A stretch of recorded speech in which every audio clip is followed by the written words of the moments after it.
הם התגייסו יחד לפלס"ר גולני לפני 20 שנה. כל אחד מהם מגיע מרקע אחר, כזה שביום יום לא בטוח היה מתחבר. נפילתו של אוריאל, חברם לצוות, חיברה אותם ואת משפחת פרץ בקשר מיוחד. מאז הם מתייצבים לכל אירוע, ונמצאים שם ברגעי שמחה או כאב. הם כאבו איתם את נפילתו של אלירז לפני 5 שנים, ובחודש שעבר היו שם לשמוח בחתונתו של אחיו הצעיר אביחי. כששואלים אותי מה נותן לי כוח, את רואה את הבחורים האלה? אלה נותנים לי כוח. הידיעה הזאת, שהרעות הזאת היא לא רק שהם היו בסיירת גולני, זה לא מבחן הרעות. המבחן של הרעות זה כשהוא איננו. הם חסונים כאלה, את יודעת, סיירת, עושים את עצמם כאלה חזקים. אבל בפנים, הרגישות שלהם אנחנו לא רואים אותה. אבל הם חיים את אוריאל, אין לי ספק, כל אחד בדרך שלו. אני זוכר את הלילה שאוריאל נהרג, ומתקשר מפקד הסיירת, ודבר ראשון זה בומבה בבטן, אבל אחרי כמה שניות אתה מתאפס ומבין שבזמן הזה אח שלו מנווט אצלי, אלירז.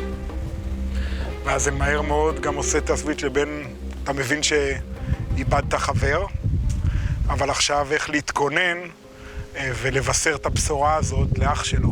כשאתה מקבל את ההודעה הזאת, אתה פתאום מרגיש כמו הולך להיות אח גדול, כי יש אחים קטנים בבית, ובאיזשהו מקום אתה חושב מה היה אוריאל עושה בבית שלי, לאחים שלי, אם אני הייתי נהרג. ומהנקודה הזאת משהו משתנה, משהו בחיים שלנו הולך להשתנות, ושאנחנו נכנסים לפאזה של נכנסים למשפחת אשכול. הבינו אותם בהרבה מאוד רגעים, רובם רגעים מאוד עצובים.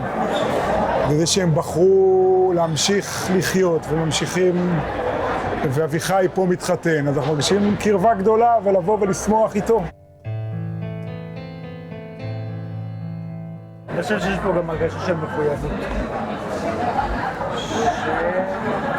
אנחנו נשארנו, הוא הלך. אנחנו קצינים, למדנו הרבה. אנחנו הולכים לחנך אנשים, כי יכול להיות שאנחנו מספיק טובים בכדי לחנך.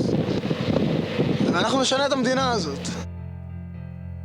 הבנה שאנחנו חיים פה וחלק מלחיות פה בישראל, זה גם לתת מעצמך וגם לשרת, גם בצבא, ובוחרים לעשות את זה מחדש, כך מבינים שזה חלק מהמחויבות שלנו. יש המון תפקידים בצבא, זה מערכת גדולה. למה להיות קרבי?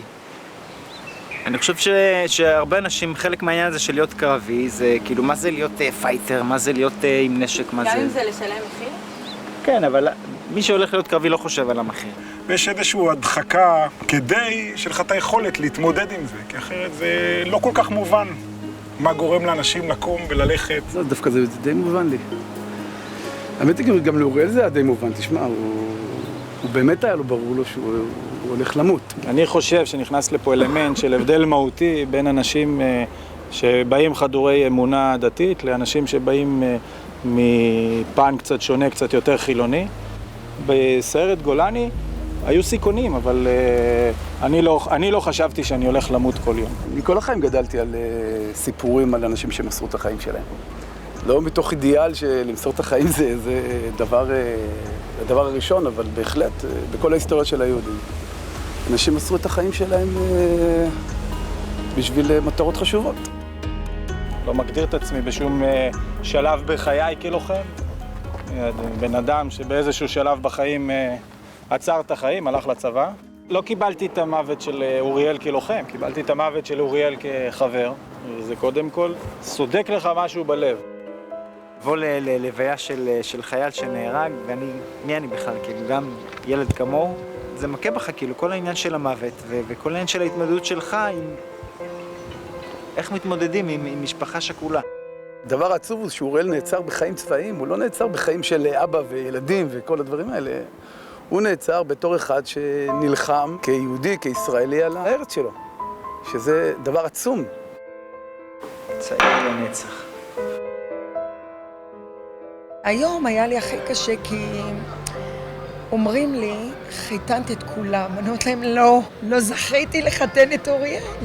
לא חיתנתי את כולם. אז זהו, אז זה קשה לי כשאומרים לי, חיתנתי את כולם, אני רוצה לצעוק, לא. יש ילד אחד שלא זכה.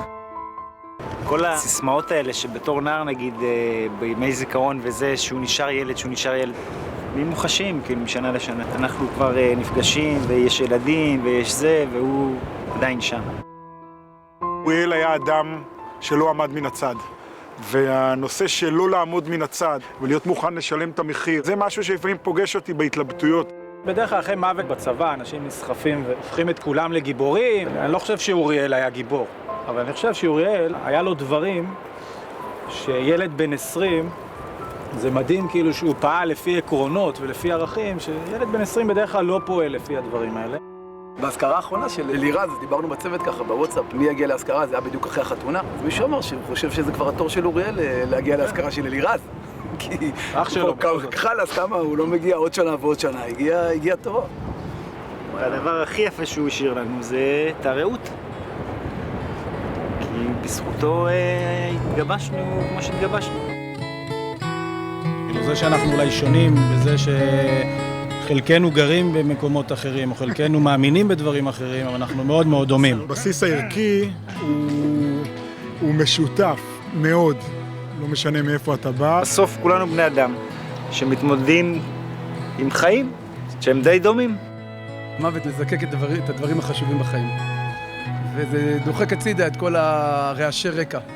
וזה משאיר את הדברים החשובים באמת של הבני אדם. אנחנו ביחד וזהו, אנחנו שמה. כשאני רואה אותם, אני רואה את אוריאל. הוא חי. הם מעניקים לי את החיות של אוריאל. אני הכי גאה שאני יודעת שהם המצבה החיה של אוריאל. הם המצבה החיה שלו. אז אני יכולה גם ללכת לעולמי בידיעה שנשארו פה אנשים שאוריאל הוא חלק בלתי נפרד מחייהם.